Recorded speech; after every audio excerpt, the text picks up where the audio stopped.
Well, the thing with that score was that it was just I guess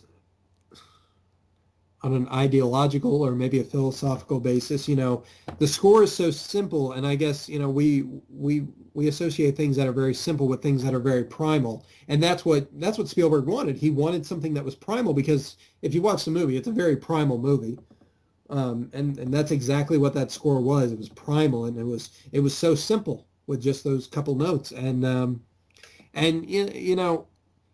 the music, the theme of Jaws itself gets a lot of credit, but the rest of that film really it's it's perfect. It's exactly what Spielberg had wanted, and I mean it communicates so well to the audience, at least from every time I watch it. Because if you watch that sea hunt when Quint, Roy Scheider, and oh, for fudge's sake. Yeah, I'm gonna let you flounder here because I can't think of the name either off the top of my head. I'm trying to think. Dreyfus. Dreyfus, for crying out loud. Again, if Richard Dreyfuss is watching that's not a discredit to you. Yeah, because Richard Dreyfuss watches my YouTube channel. You, I'm just saying. You never know, man. But anyway, no. When they're out, searching for Jaws, you know, uh, it's the score just it feels like a sea adventure, and that's one thing. That's one thing that has stayed consistent with every single Spielberg film is that he somehow it's an adventure. There's just always that sense of adventure in his films, and he's always having fun with it. That's part of why I think he's such a good director. He has fun with it. So part of what we enjoy. I Yeah. have to agree with you there. No. All right, well then, I'm going through some of the nominations here. I was looking them over. I'm not going to read them all out. That would take too long. There's a lot of categories here. But do you have a list of the nominations there with you? I do. Okay. So I wanted to ask you, do you agree with the nominations? Do you think anybody's name is missing? Or do you Um, think, maybe someone at least deserved a nomination? Maybe if there could be a sixth slot where there's only 5 nominations, who should have gotten it? Just a quick rundown. Is anybody missing? And I know there's one in particular that you're thinking about, but we'll save that one. well, looking at all the categories, I'm honestly not surprised to see, to see who got nominated again, except for one, which we'll save for later. But Well, uh, how about Leonardo DiCaprio for J. Edgar? Everyone thought he was a shoo-in this year with that role. well, I mean, to be perfectly honest, I thought, I was, I thought he should have won. I think he should have won, honestly, prior to this. I know he was in, oh, what film was it? I believe he was nominated for The Aviator. I was just wanting to watch that movie the other day, and I The thought he should have won the for that. aviation movie, Howard Hughes, right? Right, right. Okay. Yeah, no, that was a flawless performance. I think I think the Oscar always eludes Leonardo DiCaprio somehow, one way or another. There's always just some movie that I can't even say outperforms his. I don't know what it is. I think the Academy just has it out for him.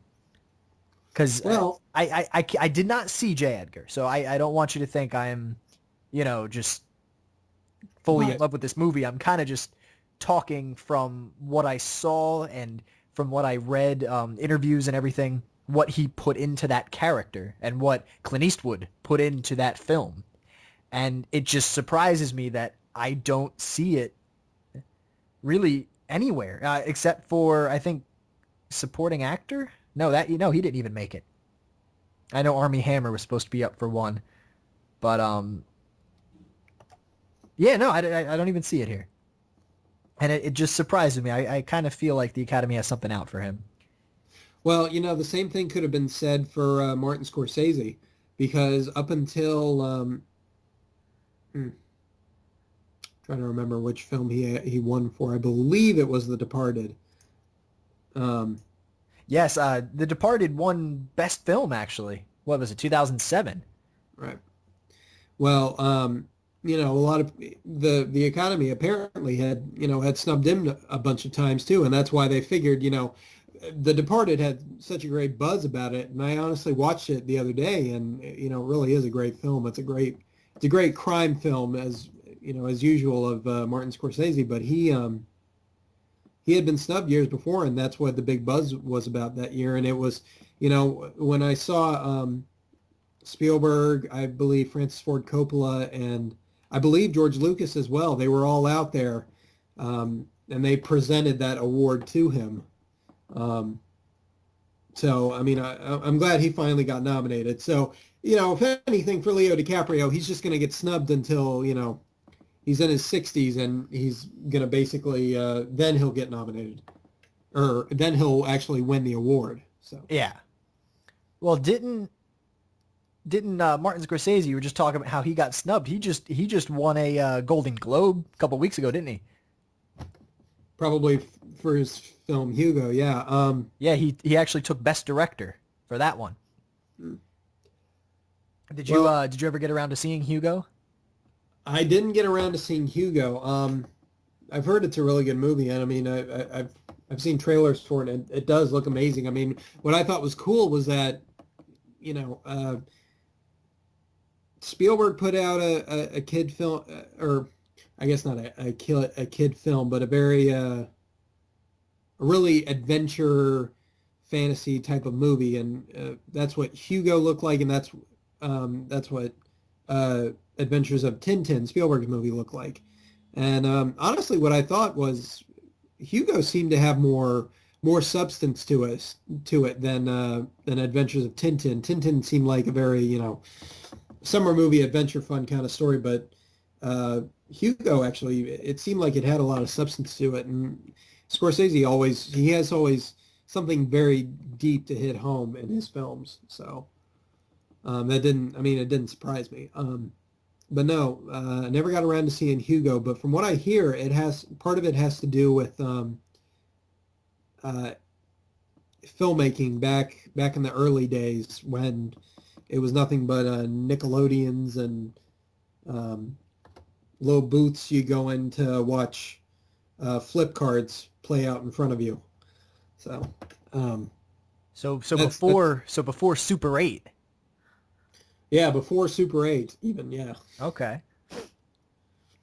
Well, I'm going to let you say it because I know you're dying to say it. Who else should have been on this nomination list more than they are?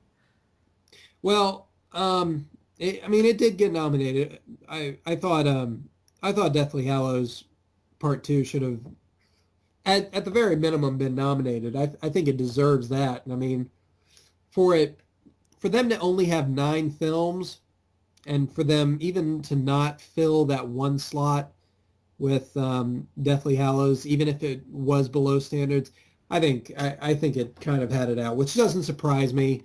A lot of big fantasy blockbusters like that aren't nominated. And again, that's just from my prior knowledge, from what I know. And I know Hugo's nominated this year for Best Picture, but Deathly Hallows definitely deserved what it got. I mean, I think the visual effects were great. All right, well, you know what?